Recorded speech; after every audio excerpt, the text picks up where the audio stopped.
Alright guys, balik lagi sama Ketua Sekte. Gimana kabar teman-teman semuanya? Baik-baik aja ya kan? Nah, di video kali ini kita bakalan ngelanjutin lagi pembahasan spoiler versi novel Solin 2 bagian 434 ya guys ya. Seperti biasa, buat teman-teman yang baru gabung atau belum sempat nyimak pembahasan spoiler bagian sebelumnya, Abang Frank saranin nonton dulu ya guys ya, supaya teman-teman gak gagal paham ngikutin kelanjutan spoiler di bagian kali ini. Untuk linknya udah ada di kolom deskripsi ya guys ya.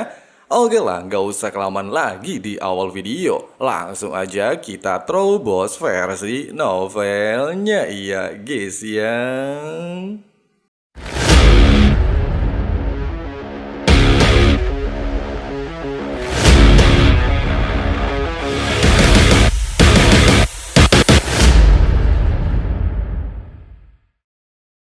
Setelah mendapatkan informasi dari Dewa Emosi, tersisa satu syarat terakhir untuk bisa menuju alam dewa dan menemukan Tang Wutong, serta mengharuskan Yu Hao mengalahkan Dewa Binatang Roditian.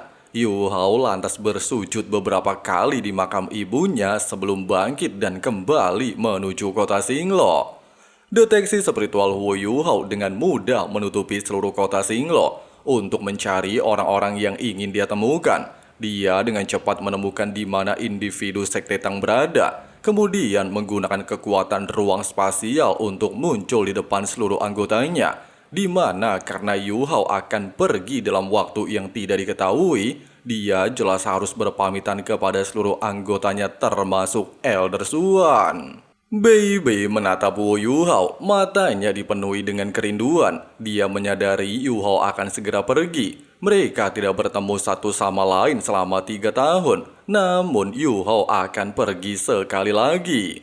Hu Yu Hao tersenyum lembut di wajahnya saat dia menatap Baby, meminta seniornya untuk tidak khawatir. Dia akan kembali setelah menemukan Tang Wutong. Dia juga ingin mengadakan pernikahan di Sekte Tang, sehingga kebahagiaan mereka akan lengkap dengan restu dari Baby. Perkataan barusan jelas langsung merubah suasana sedih menjadi canda tawa. Bahkan Jiang Nanan tidak lagi menunda dan meminta Yu Hao untuk segera menemukan Tang Wutong. Jika tidak, Yu Hao tidak diizinkan kembali ke Sekte Tang.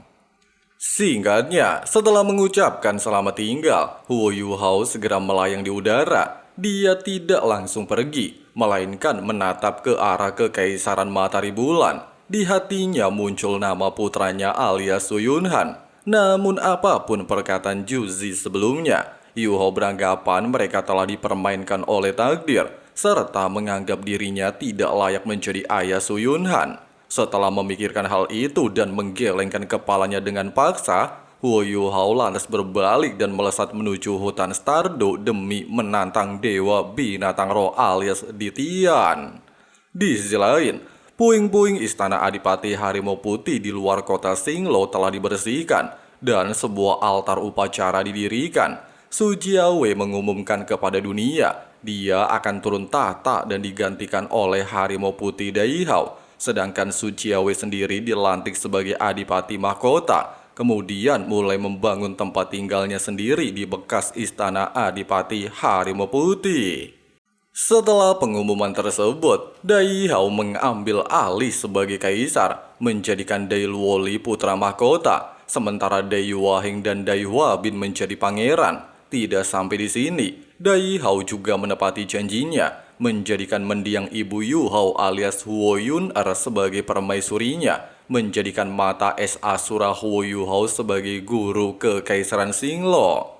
Di waktu yang sama, Kota Shrek menghapus blokade, Akademi Shrek kembali mulai menerima murid baru, sedangkan Sekte Tang memperluas struktur penelitian alat roh, menjadikan He Chaito sebagai ketua Aula Alat Roh. Pasalnya, Suan Ziyuan telah bergabung ke Akademi Shrek dan menjadi dekan divisi alat roh, sedangkan Ma Xiaotao menggantikan Yan Shaoze menjadi dekan divisi roh pelindung. Selain itu juga, Elder Suan akhirnya menyerahkan jabatan Master Pavilion Dewa Laut kepada Yan Shaoze, membuatnya bisa kembali menikmati hari-hari santai meminum anggur dan menikmati paha ayam.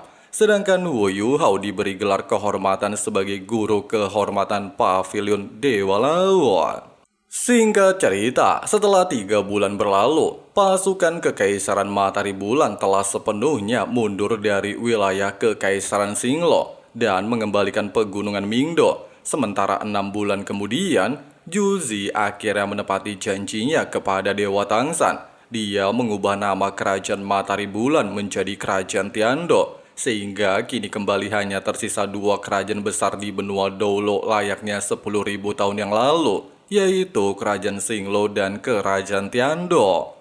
Sementara itu, Hu Yuhao melesat melintasi langit dengan kecepatan luar biasa. Dalam sekejap mata, dia telah menempuh ratusan kilometer dan tiba di atas hutan Stardo, hutan terbesar dan paling berbahaya di benua Doulo. Langit cerah dan sinar matahari menyinari hutan yang penuh dengan energi kehidupan.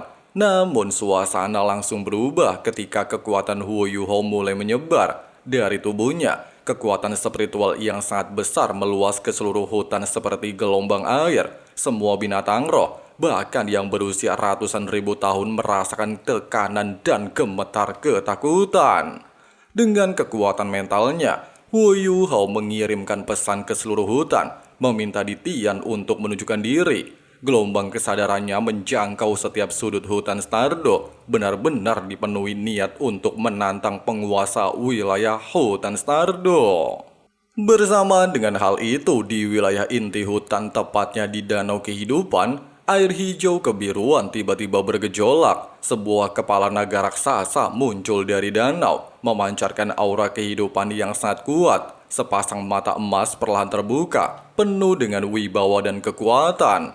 Naga hitam raksasa mengangkat tubuhnya dan mengeluarkan suara yang mengguncang langit, mengatakan telah lama menunggu kedatangan Hu Yuhao. Saat suaranya bergema, langit yang cerah mulai tertutup awan gelap dan tekanan di udara semakin berat.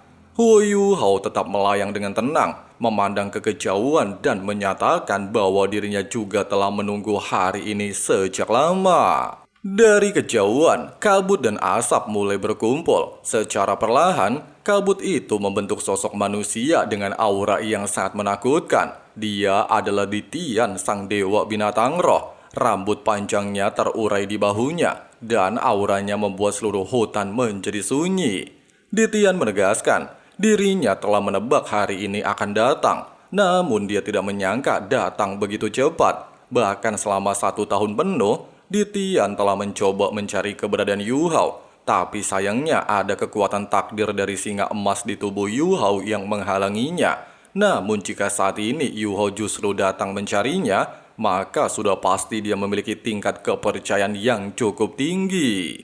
Sambil tersenyum dan menatap dewa binatang roh seperti seorang teman lama, Yuhao mengatakan, Ditian bagikan sebuah gunung tertinggi di benua Doulo. Jika dia tidak bisa melewatinya, maka Yuhao tidak mungkin bisa mencapai puncak tertinggi.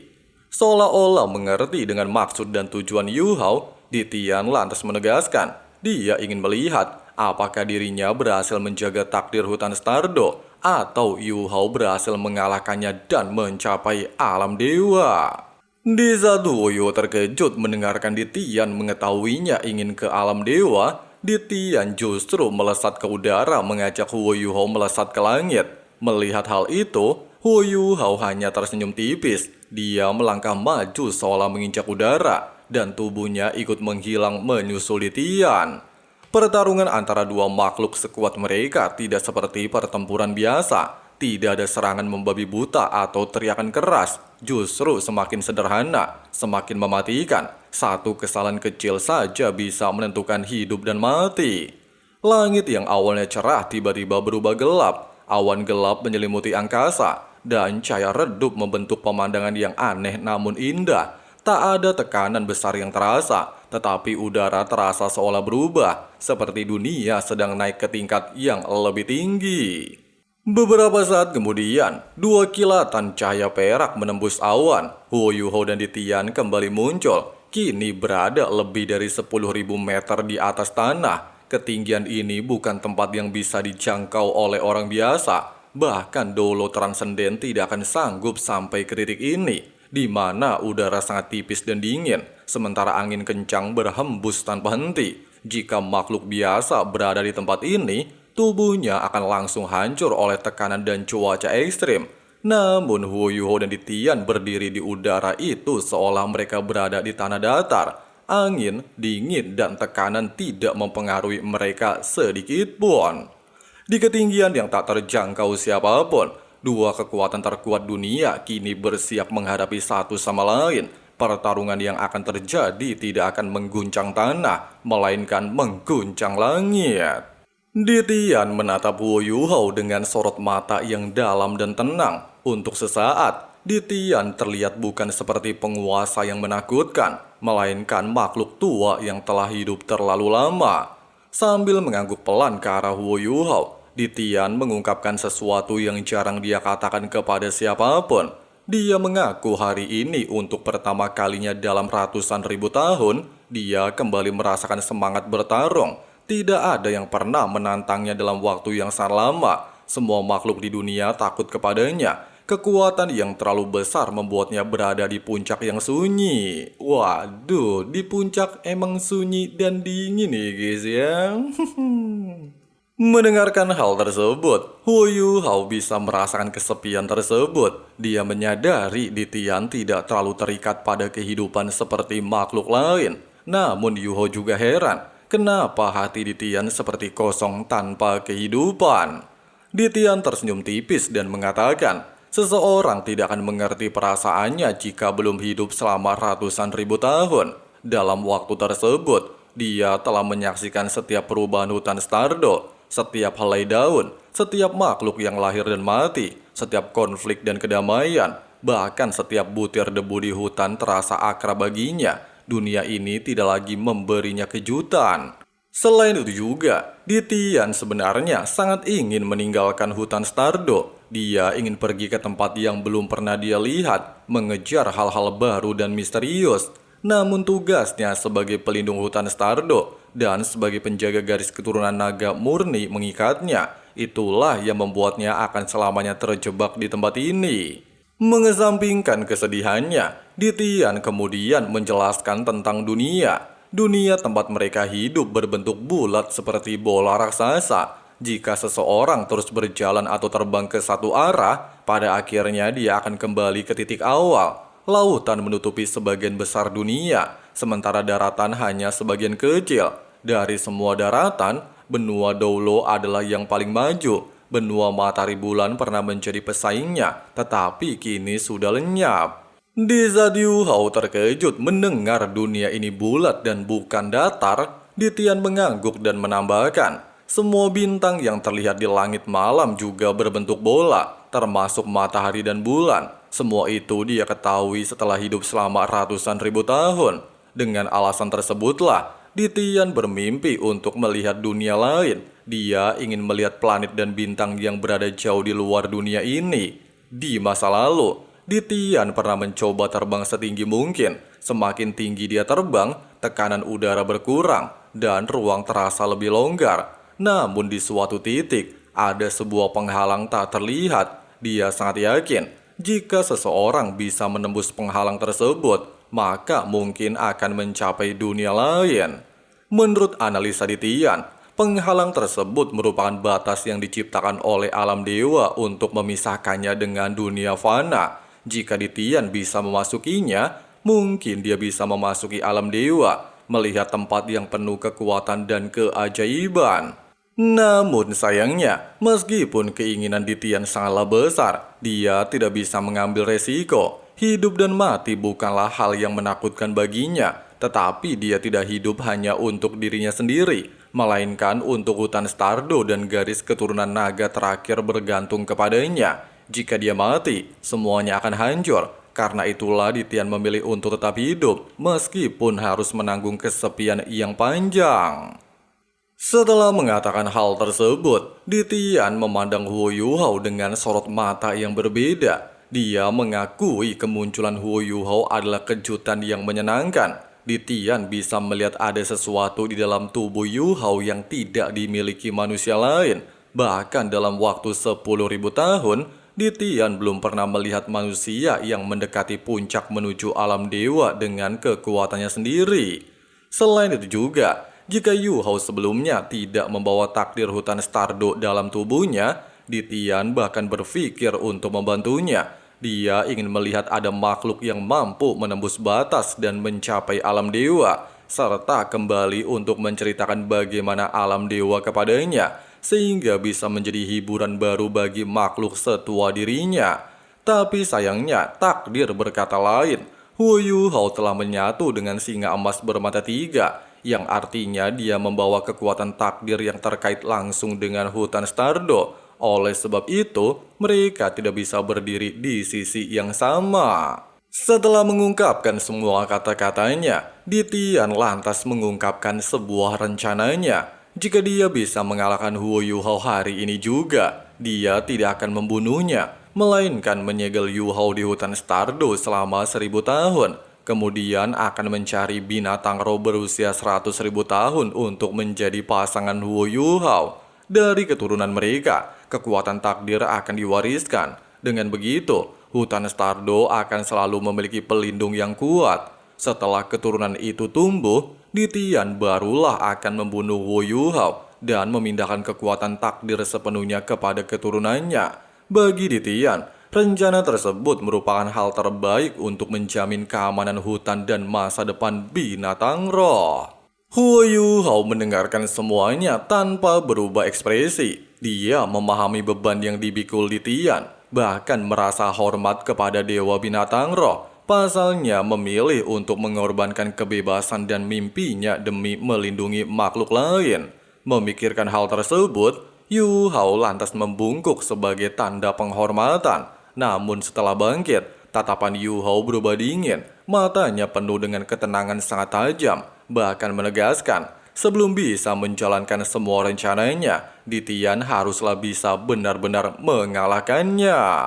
Setelah kata-kata King Baginda Huo Yu Hao barusan bergema, awan gelap di langit terbelah. Cahaya matahari kembali turun menyinari tubuhnya. Huo Yu Hao diselimuti cahaya keemasan, membuatnya terlihat seperti seorang dewa yang turun ke dunia. Ditian juga memanggil kekuatannya. Di belakangnya muncul matahari hitam yang dikelilingi cahaya ungu, memancarkan aura kehancuran dan kekuasaan. Dua matahari, satu emas dan satu hitam, berhadapan di langit. Awan-awan terbelah, setengah menjadi emas dan setengah menjadi lautan hitam. Ketika telapak tangan mereka bertemu, energi yang sangat dahsyat meledak. Gelombang kekuatan merobek ruang, menciptakan lubang hitam raksasa yang melahap awan dan cahaya di sekitarnya. Ruang bergetar hebat, seolah-olah dunia itu sendiri hampir runtuh. Huo Yu Hao dan Ditian terpental jauh dari pusat benturan. Ditian memandang Huo Yu Hao dengan terkejut. Dia menyadari Huo Yu Hao ternyata telah membentuk inti jiwa ketiganya, dan hal itu bertipe ruang spasial. Huo Yu Hao langsung mengangguk dan membenarkan ucapan barusan. Dia juga menegaskan, itulah alasannya berani menantang dewa binatang roh Ditian. Dan tiba-tiba saja kita lanjut lagi di spoiler bagian berikutnya ya guys ya. Jangan marah ya guys ya. Nah guys, sebetulnya pembahasan spoiler versi novel Solen 2 bagian 434 nih guys ya. Dan akhirnya King Huo Yu Hao mendapatkan syarat terakhir untuk mengalahkan dewa binatang roh alias Ditian, supaya bisa mewarisi posisi dewa emosi dan naik ke alam dewa. Tujuan Yu Hao jelas ingin kembali menemukan Tang Wutong dan menjadikan cita-cita para tubuh jiwanya menjadi kenyataan. Tapi Ditian juga nggak bakalan mau mengalah ya guys ya. Soalnya di dalam tubuh Huo Yu Hao terdapat kekuatan takdir yang terhubung dengan hutan Stardo. Ya kalian untuk penjelasan yang ini udah pasti tahu ya guys ya. Dimana kekuatan takdir Yu Hao berasal dari uang QR. Dan uang QR awalnya adalah singa emas bermata tiga yang memiliki kekuatan takdir hutan Stardo. Jadi bagaimana mungkin Ditian bisa sukarela membiarkan Huo Yu Hao naik ke alam dewa dan membawa takdir hutan Stardo ya kan?